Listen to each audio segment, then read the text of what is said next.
Bonjour à tous, j'espère que vous allez bien. Twitch qui salue YouTube. On est parti pour parler de cet épisode de Monday Nitro post WWE Money in the Bank. Il se passait beaucoup de choses puisque ce soir, dans le main event, il y a un certain Jey Uso qui défend son championnat World Heavyweight contre Gunther. C'est très attendu, on s'attendait à peut-être un peu d'overbooking, des tentatives de cash-in, Bill Goldberg en vue de l'Arabie Saoudite. Attention, qu'allait-il se passer? On parlera bien évidemment de R-Truth, Ron Killings qui a été promu pour cet épisode, il allait apparaître. Et on a également les premiers combats qualificatifs pour le tournoi King and Queen of the Ring. Aussi, j'en ai pas parlé. Mais la semaine dernière, du côté de NXT, au moment de la rediff, peut-être que vous êtes informés du nouveau nom de Mariamé. Mariamé qui avait fait un début un peu surprise du côté de NXT. Ça va être un ajout majeur, je pense, pour cette division qui a été particulièrement affaiblie par les départs de Julia, Roxanne Perez et Stephanie Vaquer vers le main roster. On est précisément dans la ville de Phoenix, en Arizona, un épisode qui s'est tenu dans la nuit du lundi 9 au mardi 10 juin 2025. Au programme, Becky Lynch, la nouvelle championne intercontinentale, va bien évidemment venir s'adresser à nous suite à sa victoire sur Lyra Valkyria à Money in the Bank de manière controversée. Nikki Bella, c'est vrai que j'ai oublié d'en parler dans le qu'est-ce qui s'est passé de Money in the Bank, mais ils ont annoncé que Nikki Bella serait présente. On se doutait un peu des raisons de sa présence, à savoir promouvoir l'événement WWE Evolution numéro 2 qui se tiendra lors de ce gros week-end catch que le 13 juillet. Gros week-end catch parce qu'il y a du Saturday Night's Main Event, il y a un Premium Live Event NXT qui fera face directement à AEW All In. Bon, j'ai choisi plutôt de regarder All In. Vous m'excuserez encore une fois NXT. Jey Uso contre Gunther fait son arrivée à l'arène accompagné du fiston. On a pris le fiston avec pour attendrir peut-être un petit peu. Et R-Truth, évidemment, le focus R-Truth qui va venir s'adresser à nous. Ron Killings de retour dans la compagnie suite à son attaque dans le main event contre John Cena qui lui a coûté de se faire la victoire. Ron Killings, l'un des sujets les plus discutés du catch actuellement. Aussi, je le rappelle, à Money in the Bank, on a deux nouveaux détenteurs de mallettes désormais. Côté mesdames, Naomi, et côté messieurs, quelqu'un qui va être très surveillé dans cet épisode, Seth freaking Rollins. Mais c'est John Cena qui ouvre cet épisode. Il avait été advertisé, John Cena, pour l'épisode de Phoenix, Arizona. Je ne sais pas, je ne sais plus, j'avais pas véritablement suivi le délire. John Cena ouvre l'épisode de Monday Nitro, le champion indisputé, aux couleurs de la ville de Phoenix. On a toujours du merchandising à écouler. Et John Cena va encore une fois s'en prendre aux fans en disant: dès que vous ouvrez la bouche, on comprend à quel point vous vous enfoncez, les guerriers du clavier décérébrés que vous êtes. On a réclamé R-Truth, et vous aurez rien du tout. Voilà, vous avez peut-être eu R-Truth, mais au final de moi, n'attendez rien. Le personnage qui a à peine 2 mois, tu vois, quand on réfléchit bien, j'ai déjà le sentiment que ça s'épuise un petit peu d'être juste méchant, bout, vilain. Vous les fans, you people, on s'attendait peut-être à quelque chose d'un petit peu plus subtil sur ce run, mais voilà, il a aussi des bons arguments, à savoir, vous avez mis R-Truth face à moi, Cody Rhodes, Randy Orton, et pour l'instant, aucun de ceux-là n'a réussi à me battre. Il nous rappelle qu'il a 19 dates encore actives sur son contrat. Amenez-moi ce que vous avez de meilleur, sortez-moi votre plus belle épée, et là, surprise les amis, qui vient interrompre John Cena pour lancer le programme qu'on attend tous en Arabie Saoudite? C'est CM Punk. Oh, alors CM Punk, je fais une aparté là-dessus tout de suite, parce que j'ai été très surpris de le voir à cet endroit-là, surtout pour promouvoir Night of Champions. On se doutait tous que CM Punk, John Cena, il allait y avoir une confrontation dans le dernier run de Cena. On aurait peut-être aimé que ça se fasse à Money in the Bank pour faire le gros callback à Money in the Bank 2011. J'aurais aimé aussi que ça se fasse à un événement qui débouche quelque part dans The World à Chicago. Mais là, je trouve ça très surprenant parce qu'il y a à peine une semaine à peine, Sami Zayn sortait cette promo à CM Punk en lui disant: si Seth Rollins, il s'empare du Money in the Bank, la vie est fichue. Le monde s'écroule. Et pas plus tard que dans la nuit de samedi à dimanche, Money in the Bank, CM Punk, Sami Zayn, ils ont rien fait pour empêcher Seth Rollins de prendre le titre. Alors CM Punk, il s'était un peu fait casser la gueule, donc je me disais, ils vendent peut-être ses blessures, mais là, il en a plus rien à foutre, CM Punk, visiblement, de Seth Rollins. Il part au contact de John Cena. Et il y va avec des mots plutôt crus.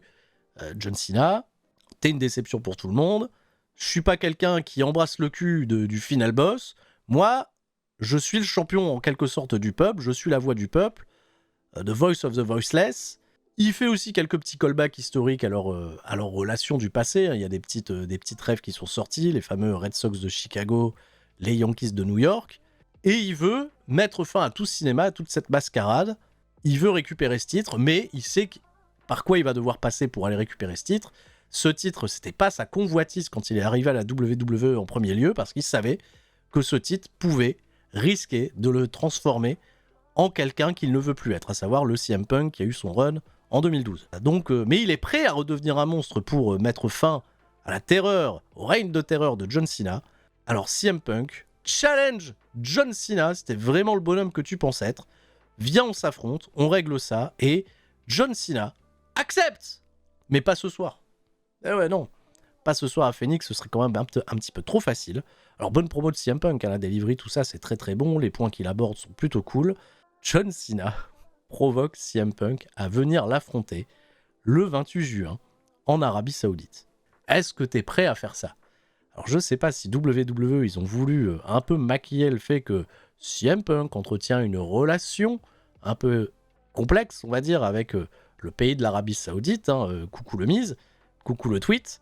CM Punk, il y a quelques semaines, avait quand même déclaré dans les médias que ça ne le gênait pas d'aller catcher en Arabie Saoudite pour autant. Eh bien, il n'aura pas fallu attendre longtemps parce que CM Punk va clairement dire, pas au micro à John Cena, mais qu'il était prêt à l'affronter même en Arabie Saoudite. Et quelques heures plus tard dans l'émission, on nous officialise le combat CM Punk-John Cena en Arabie Saoudite. Bon, on a vu un petit peu passer tout sur les réseaux sociaux et le mécontentement des fans d'un CM Punk qui, voilà, serait peut-être le plus grand hypocrite de l'histoire. Il y a quand même quelque chose d'assez étonnant là-dessus, surtout au niveau du timing. Moi, ce qui me dérange encore un peu plus par rapport à ça, comme je vous le dis, c'est que la semaine dernière, CM Punk, il était focus avec Sami Zayn sur Seth Rollins. Il faut surtout pas qu'il ait le Money in the Bank. Et là, il y a d'autres ambitions désormais pour CM Punk. Il y a aussi le fait que l'Arabie Saoudite a qu'un seul Premium Live Event cette année, donc évidemment, ils vont mettre un petit peu le paquet pour avoir un événement qui paraît un petit peu démesuré. L'autre truc qui me dérange par rapport à CM Punk, c'est que pour l'instant, il a un momentum un petit peu dans les choumettes. Tu sais, il a déjà son opportunité pour un match pour le titre, comme ça, parce que ça se décide sur une discussion de bonhomme. Voilà, t'as les couilles de m'affronter. Mais ouais, il était un petit peu sur un momentum négatif, CM Punk. Depuis WrestleMania, malheureusement, il n'a pas gagné grand-chose, il perd le tag match. C'est un petit argument. Et surtout, le segment va pas s'arrêter là. Seth Rollins, sa musique va retentir et Seth Rollins va se pointer avec toute sa troupe, en arborant sa mallette du Money in the Bank, et c'est tout. Et c'est tout. J'ai le Money in the Bank. C'est tout. Il est venu. Il a dit, j'ai le Money in the Bank. Puis on est passé à autre chose.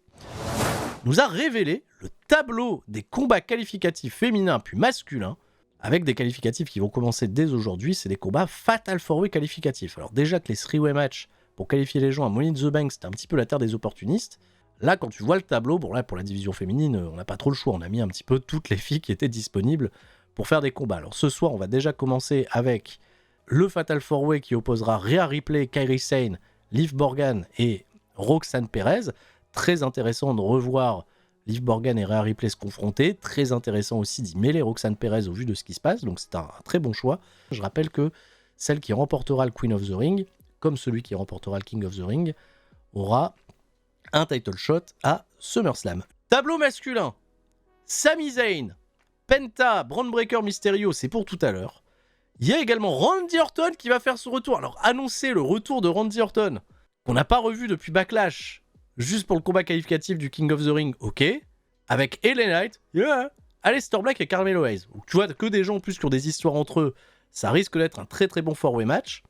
Et de l'autre partie, de l'autre côté du tableau, on a Cody Rhodes qui participe au tournoi, Damian Priest, Andrade Nakamura. Ça semble être peut-être pour Cody, celle-ci, je ne sais guère. Et le dernier tableau pour les hommes, c'est Sheamus, Rusev, Bronson Reed et un adversaire mystère, qui devrait bien évidemment être Mr. Iguana, ou Ilya Dragunov, pas de Finn Balor, et ça sera justifié d'ailleurs un petit peu plus tard. Et je trouvais que la justification était plutôt cool. Bon, après, ils n'ont pas, je pense, été chercher les gens qui avaient du momentum positif ou autre pour participer. Voilà, El Grande Americano, il aurait pu participer parce qu'il a quand même gagné pas mal de trucs. Pas de Karrion Kross, pas de Ron Killings non plus, pour l'instant annoncé. Peut-être Hikuleo, évidemment. Je vois dans ce chat du Hikuleo, pourquoi pas. Premier match de la soirée, avec des gens de ce fait qui ne sont pas inclus dans le tournoi et qui auraient pu l'être, c'est AJ Styles et Chad Gable qui vont s'affronter dans un instant. Et Chad Gable vend encore les assauts terribles del Hero del Vikingo lors de Worlds Collide au niveau du bras. Pendant la coupure publicitaire, petite promo où Brutus Creed, il est un peu marrant. C'est tout ce que je retiendrai. Chad Gable, il veut faire redémarrer le momentum. Et bizarrement, on nous rediffuse une vignette pour peut-être essayer de justifier d'un match. La victoire d'El Grande Americano la semaine dernière sur AJ Styles dans le 3-way avec CM Punk. Mais est-ce que ça veut dire qu'El Grande Americano et Chad Gable sont la même personne? Michael Cole lâche pas le rinté là-dessus. Wade Barrett à la table des commentateurs en l'absence de Pat McAfee. Assuré à Michael Cole que Chad Gable et El Grande Americano sont deux personnes différentes. Un bon petit match de catch qui va durer 8 minutes. Bon, ils auraient pu étendre un petit peu plus le format, mais 8 minutes, vraiment de très très bonne facture, avec de la bonne technique, une bonne domination de la part de Chad Gable, qui pose pas mal de problèmes à AJ Styles. Mais en même temps, il est assisté par les Creed Brothers qui sont aux abords du ring et qui mettent de la hit dans le dos de l'arbitre en attaquant le pauvre AJ Styles, qui doit se sortir de situation de 3v1. AJ Styles bloqué dans des prises de bras, mais évidemment, si Chad Gable il a mal au bras, il veut faire souffrir de la même manière ses adversaires, donc il travaille beaucoup le bras malgré que son finish soit l'ankle lock. Et quand AJ Styles tente des comebacks, il y a toujours un Creed Brothers pour venir l'aider. Sur la fin de combat, on va tenter l'ankle lock côté Chad Gable, donc tout le travail sur le bras ne sert plus à rien. Mais AJ Styles parvient à contrer Chad Gable dans le Calf Crusher. Et il enchaîne de manière presque très propre. Voilà, il n'a pas pu donner une grosse élévation à Chad Gable, mais il l'enchaîne dans le Styles Clash et il remporte la victoire 1-2-3. Bien wedge AJ Styles, qui a été quand même dominé une grosse partie du match, qui a réussi les bons comebacks. Et défaite, une fois de plus, pour Monsieur Chad Gable. Ça a réglé le petit conflit qu'il y avait entre les deux hommes sur les 2 dernières semaines. AJ Styles, on le retrouvera au micro un peu plus tard pour nous afficher ses nouvelles ambitions. Roxanne Perez intercepte Liv Morgan avant leur combat 4-way match qualificatif pour le Queen of the Ring. Roxanne Perez, elle dit à Liv Morgan, on devrait s'associer pour faire honneur au Judgment Day déjà, et pour essayer de tirer notre épingle du jeu dans ce combat. Liv Morgan, elle a toujours beaucoup de méfiance vis-à-vis de Roxanne Perez. Elle lui dit, laisse-moi tranquille. Que la meilleure gagne. Elle se serre quand même la main toutes les deux avant d'aller au match. Mais Liv Morgan, on sent qu'elle n'a pas véritablement la confiance de Roxanne Perez. Ça joue un jeu dangereux. Et ben on est parti pour ce combat qualificatif, 4-way match. Liv Morgan est la première à faire son entrée. Immense pop bien évidemment pour Rhea Ripley. Là, pendant son entrée, les gens sont toujours aussi dingues. Et de ce fait, très très tôt dans le match, il y a une association qui va se faire entre Roxanne Perez et Liv Morgan. On l'a très très vite compris.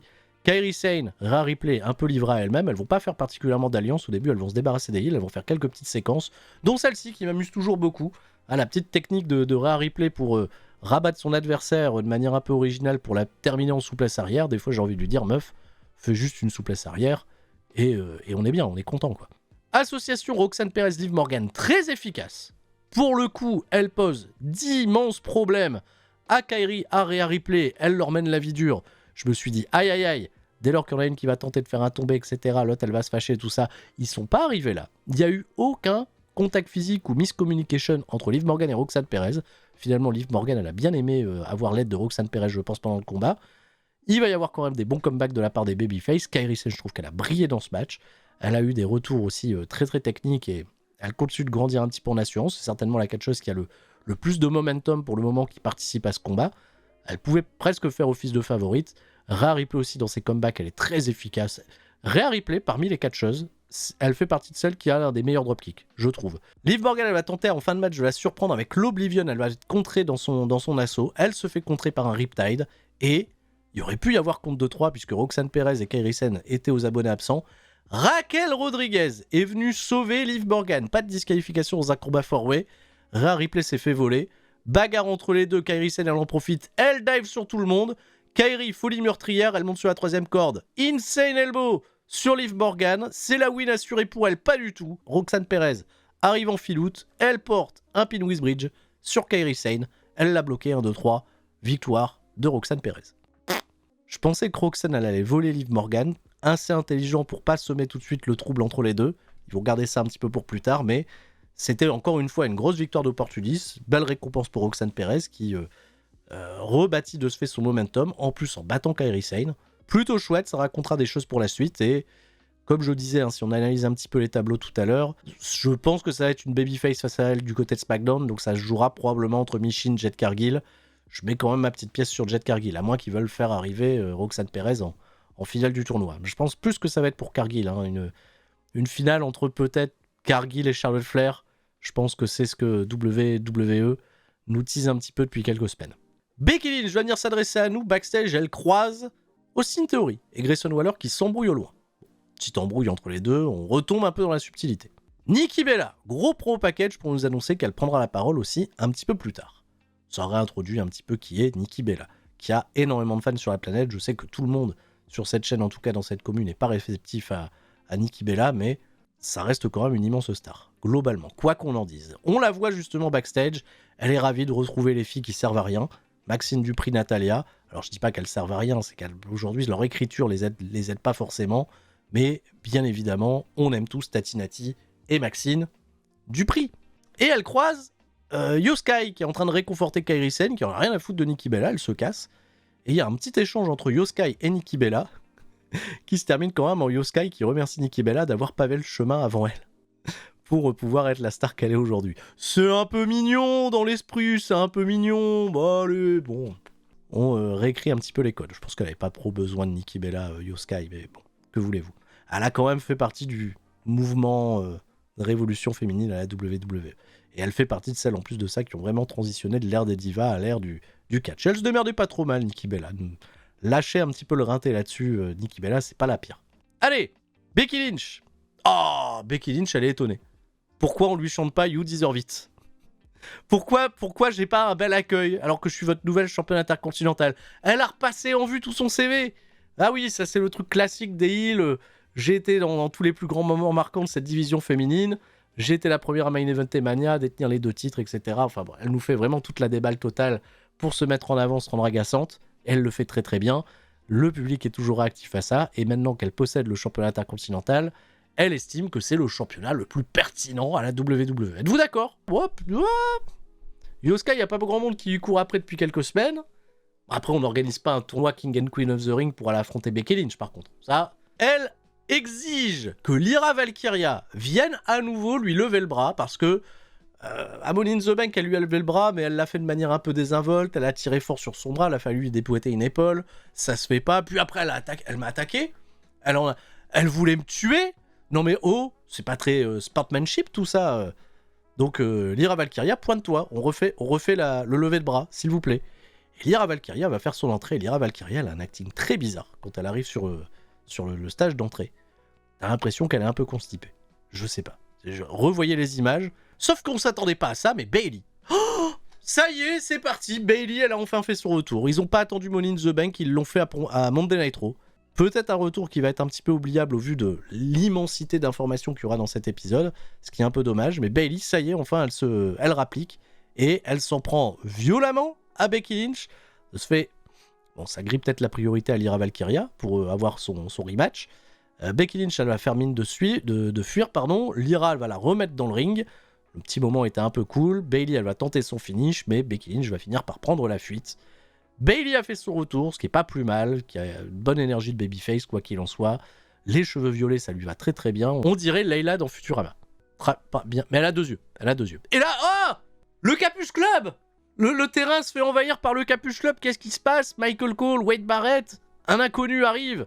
Et on sait tous qui c'est, bien évidemment. Il enlève sa capuche et c'est la trousse. C'est R-Trousse. Ah, la vérité. Alors R-Trousse, il va commencer par remercier tous les gens pour leur support, pour leur soutien.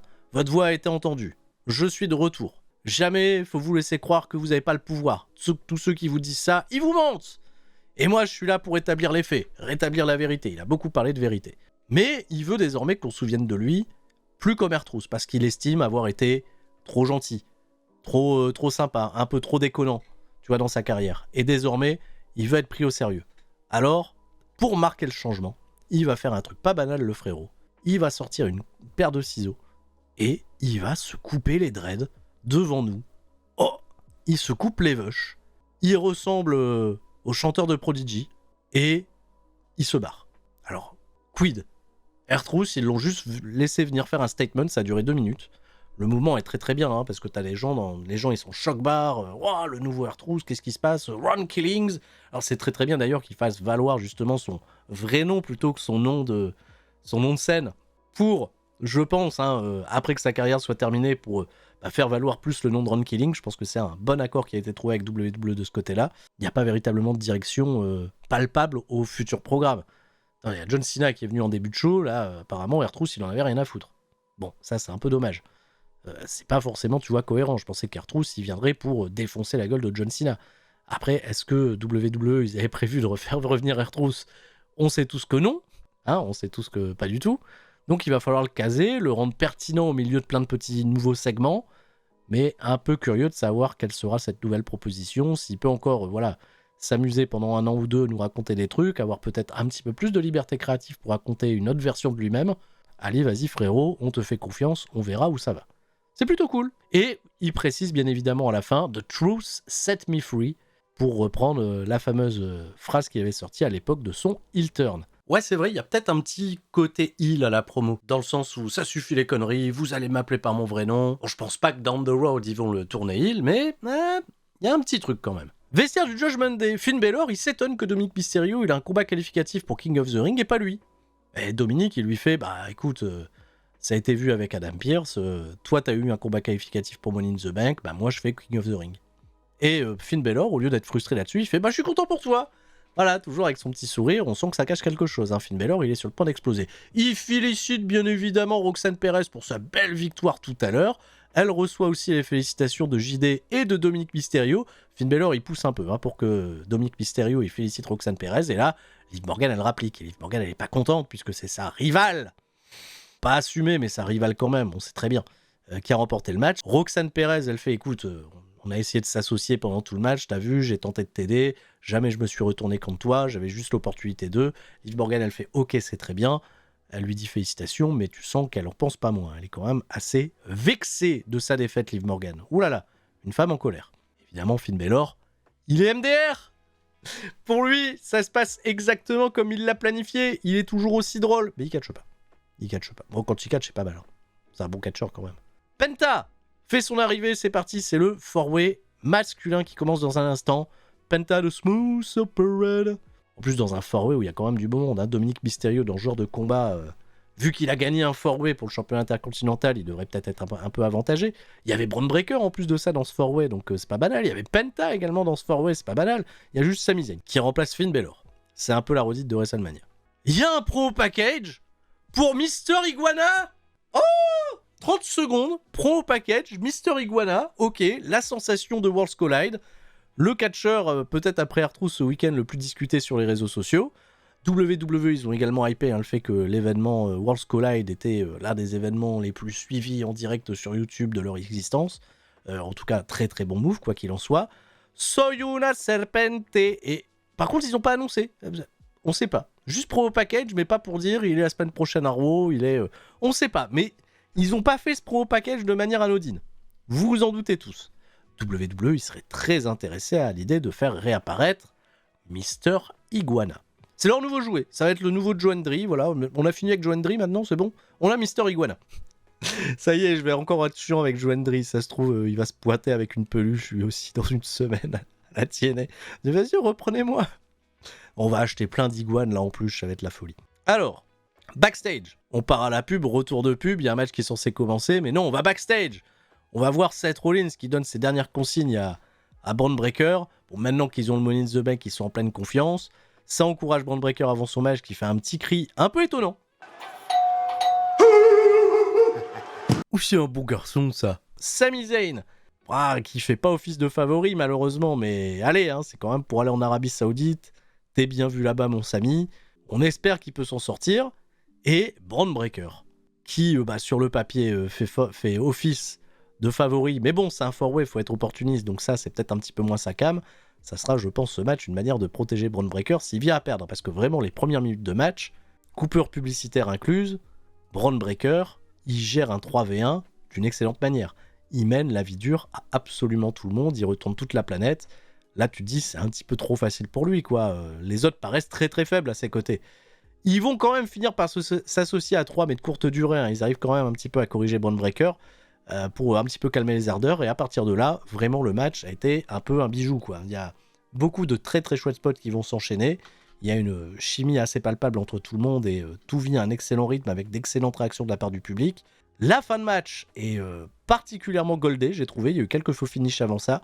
Braun Breaker lâche une gigantesque spear à l'extérieur du ring sur Penta. Et il se fait surprendre par quelqu'un qui surgit par la foule. C'est LA Knight, qui vient mettre un BFT à Braun Breaker en bon souvenir de ce qui s'est passé vendredi à SmackDown, et aussi au Money in the Bank bien évidemment. Et LA Knight, ça y est, il est sorti de la faille spatio-temporelle où il affronte Shinsuke Nakamura ou les Samoans. Désormais, il a un problème avec le clan de Seth Rollins. Oh, mais il a SmackDown, comment on fait? Donc, pendant ce temps-là, dans le ring, notre bon ami Sami Zayn, il en profite, il fait l'Alouva Kick sur Dominic Mysterio, il lui rive les épaules pour un compte de 3. Le champion intercontinental qui a pris le pin, mais bon, c'est pas forcément grave, on est tous ravis. Sami Zayn. Et donc, contre beaucoup d'attentes, le premier catcheur qualifié pour Night of Champions. Il ira affronter le vainqueur du combat entre Randy Orton et les Knights. Yeah! Aleister Black et Carmelo Hayes. Il y a peut-être une bonne pièce à prendre pour Carmelo Hayes, qui pourrait refaire un petit peu démarrer là aussi le momentum pour lui. Il n'est pas vraiment en sa faveur en ce moment, malgré sa victoire dans la bataille royale d'André le Géant. Il a eu des problèmes face à Aleister Black, pardon. Et les Knights, je pense qu'il va être emmerdé par la bande à Seth Rollins, c'est Randy Orton. Randy Orton, Sami Zayn. Après, c'est un babyface. Il peut y avoir un babyface. C'est pas garanti que ça soit pour Carmelo Hayes. Mais je mettrai ma petite pièce pour Carmelo Hayes. Bravo Sami, on est ravis. Sami Zayn, qu'on voyait peut-être atteindre les sommets pour le futur WrestleMania. Peut-être qu'il y a un bon ticket à aller jouer du côté de l'Arabie Saoudite, notamment de Queen of the Ring, pour pourquoi pas avoir cette opportunité à SummerSlam. Et enfin soulever ton premier titre. On verra bien. AJ Styles, au micro de Katie Kelly. AJ Styles s'est débarrassé du problème Chad Gable. Quand t'as un problème avec AJ Styles, maintenant demande à Chad Gable ce qui se passe. Et il n'oublie pas le Judgment Day. Il a toujours le Judgment Day dans un coin de sa tête. Et on suppose bien évidemment le championnat intercontinental dans le viseur de Dominic Mysterio. C'est Night of Champions. Il y aura 3 matchs de championnat et les 2 finales du King of the Ring. Bon, il y a des matchs de championnat, il y a des titres à peut-être aller chercher. On verra bien. Katie Kelly, après, elle se sauve. Elle croise le New Day qui est en train de parler à Grayson Waller qui préfère se barrer. On suppose que c'est toujours en lien avec la petite friction entre Grayson Waller et Austin Theory. Le New Day est interrogé. Aussi, en vue de Night of Champions, ils veulent des challengers. On souffle très fort, mais il va falloir mériter.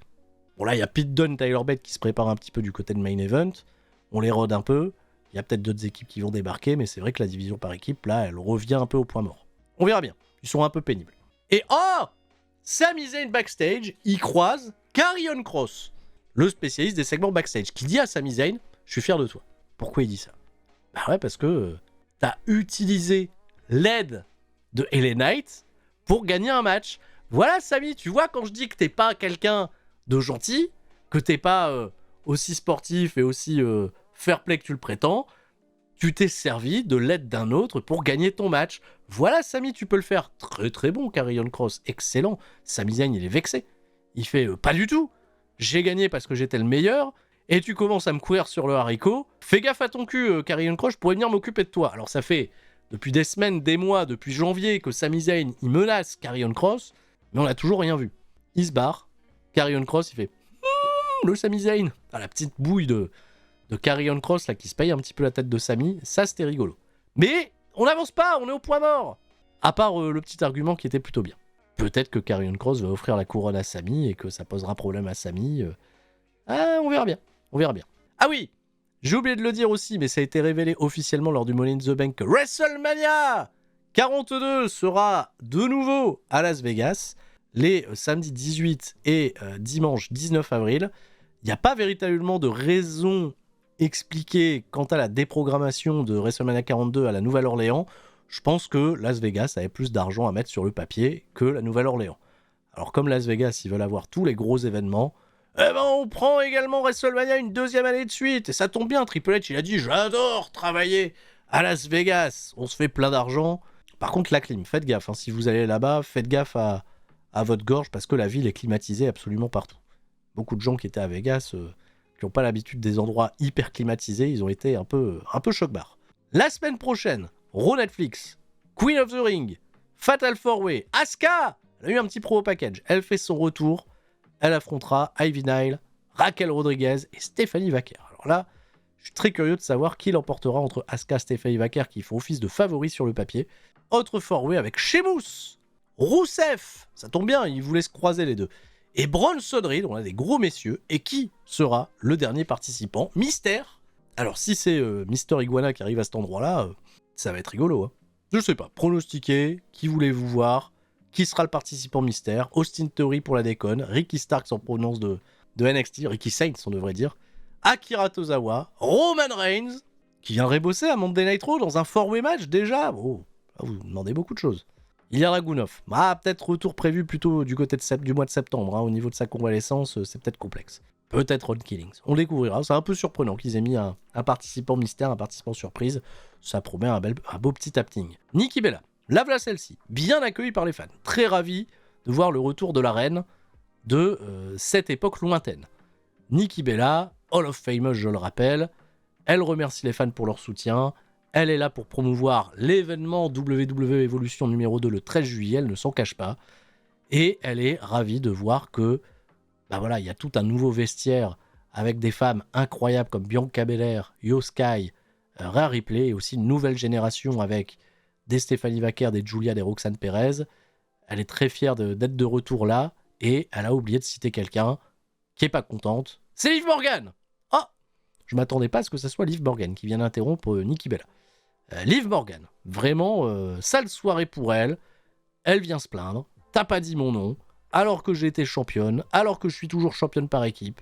Et ça vient vanner Nikki Bella en lui disant, à la différence de toi, moi, j'ai une carrière, j'ai un homme qui m'aime, et toi, t'as pas d'homme qui t'aime. Ils peuvent lâcher un petit peu le rinté avec Nikki Bella, vraiment sur ses affaires amoureuses, quoi. J'ai l'impression que Nikki Bella, elle vient tous les 6 ans, et à chaque fois, on vient lui faire la même remarque. Ah, t'as pas de bol dans ta vie amoureuse. La pauvre, quoi. Surtout que la dernière histoire, elle est plutôt assez rude, tu vois, pour elle. Bon, après, je pense qu'elle fait ça avec son consentement, mais bref. Donc, elle a quand même un peu de répondant. Nikki Bella, elle lui dit oui, t'as un mec, mais on sait pas trop, il est avec toi, il est avec Roxanne Perez. Très bien, ça alimente un petit peu le feu. Et Liv Morgan, elle est pas contente, donc quand Nikki Bella, elle veut se barrer, elle lui fait un Oblivion. Elle pose au-dessus de sa carcasse. Peut-être qu'ils sont en train de nous teaser du Liv Morgan, Raquel Rodriguez contre pourquoi pas Nikki et Brie Bella pour les titres par équipe à Evolution. Why not? Alors là, par contre, ils nous ont montré des images de Jey Uso qui s'est fait casser la gueule lundi dernier à Raw, qui s'est fait casser la gueule vendredi à SmackDown, qui s'est fait casser la gueule samedi à Money in the Bank. En fait, ils ont préparé le terrain. Ils sont venus à tâtons là sur Jey Uso en disant le frérot, il se fait quand même beaucoup déboîter. Il va pas partir avec un gros avantage face à Gunther dans le main event. Bon. Tu sais, ils ont tâté le terrain. Genre, écoute, on a mis le promo package où on te voit te faire déboîter. À un moment, on protège ta potentielle défaite. Là, Gunther. Gunther, lui, rien à battre. Gunther, il célèbre pas comme si c'était le plus beau jour de sa vie. Il a enfin son opportunité de rematch. Non. Il vient, il est concentré, il enlève sa veste, il est déter. Jey Uso, il fait sa belle entrée à travers le public avec le fiston, donc c'est un petit peu mignon. Et on est parti pour ce combat, les amis. Alors là, j'ai pas mal de choses à dire. Ça a duré 22 minutes et j'ai trouvé que c'était un excellent combat de catch. Je vais pas parler des moves qui sont pas incroyables, genre les spires de Jey Uso qui sont pas belles ou autre. Pour moi, c'est des détails. Pour moi, là, c'est vraiment l'histoire que ça racontait. Et si ce Gunther Jey Uso était aussi excellent, c'est surtout parce qu'il y a les autres Gunther Jey Uso qui ont existé avant, dont celui de WrestleMania, qui a déçu beaucoup de personnes. Pas que le résultat m'ait surpris, quoique un peu, c'est surtout qu'il n'y ait pas eu d'overbooking et qu'on ait pris une décision de faire un match clean à la WWE, notamment Weekly, ce qui termine, je vais dire, une carte de Monday Night Raw avec que du catch correct. J'ai juste pinaillé sur plein de petits trucs de cohérence, mais alors là, en revanche, les blessures à répétition de Jey Uso qui ne montrent aucun signe, tu vois, de douleur avant d'arriver au match. Tu vois, Chad Gable, tout à l'heure, quand il arrive, il a le bras pété. Il nous montre direct, tu vois, le bandage sur son bras, j'ai mal, il va falloir que je le protège.